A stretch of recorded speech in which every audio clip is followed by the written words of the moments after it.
Kisah horor kuntilanak merah.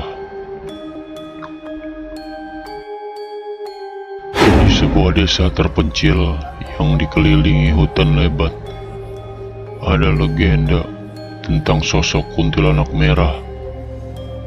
Penduduk desa selalu memperingatkan agar tak ada yang mendekati hutan saat senja tiba, karena disitulah sang kuntilanak merah berkeliaran mencari mangsa. Konon ia adalah arwah seorang perempuan yang dibunuh dengan kejam, dan darahnya mengotori seluruh gaunnya, membuatnya terlihat mengenakan kain merah yang menyeramkan. Malam itu, Angga dan teman-temannya yang tak percaya pada cerita rakyat memutuskan untuk memasuki hutan. Angin dingin mulai bertiup, dedaunan bergemerisik tanpa ada angin yang cukup kuat. Suara-suara aneh terdengar dari kejauhan, dan kabut mulai turun perlahan, menyelimuti jalan setapak yang mereka lalui. "Jangan terlalu jauh," kata Rini, satu-satunya perempuan dalam kelompok itu. Ada rasa tak nyaman yang merayap di tubuhnya. Namun Angga tertawa kecil. "Hantu hanya ada di cerita nenek-nenek. Lihat saja, kita baik-baik saja." Tiba-tiba, langkah kaki mereka terhenti. Di hadapan mereka, samar-samar terlihat sesosok perempuan berdiri di antara pepohonan. Wajahnya tertutup rambut panjang yang kusut, dan gaunnya berwarna merah. "Dam, siapa itu?" bisik Budi. Suaranya tercekat. Sosok itu bergerak dengan pelan tapi pasti, mendekati mereka.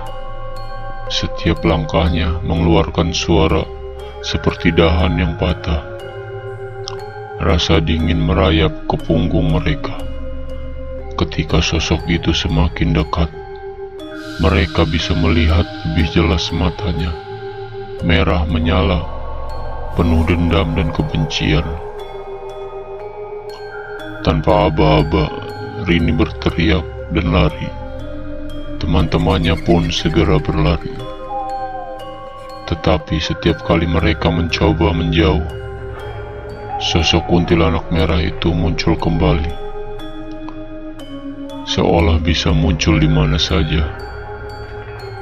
Angga mulai panik. Keringat dingin mulai mengucur keras di dahinya. Napasnya tersengal-sengal, dan ia mulai merasa langkah kakinya semakin berat. Di belakang mereka, suara tawa mengerikan menggema.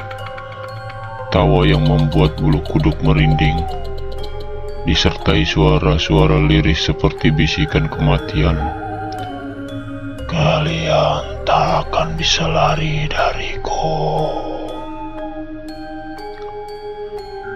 Rini yang lari lebih dulu tiba-tiba terhenti di tengah hutan yang gelap gulita. Napasnya memburu. Ia berusaha mencari jalan keluar, tapi kabut semakin tebal menutup penglihatannya. Dari balik kabut, sosok kuntilanak merah perlahan muncul. Gaunnya melayang, tidak menyentuh tanah. Wajahnya mengerikan, bibirnya penuh darah, dan tangannya yang kurus mengarah pada Rani. Satu persatu teman-temannya hilang dalam ketakutan dan kegelapan hutan. Jeritan mereka teredam oleh suara gemerisik daun yang jatuh. Angga yang tersisa sendirian akhirnya menemui nasib serupa. Dalam kegelapan yang tak berujung, kuntilanak merah mengakhiri segalanya. dan desa itu kembali sunyi, sementara hutan tetap menjadi tempat terlarang di mana kuntilanak merah terus mencari korban berikutnya.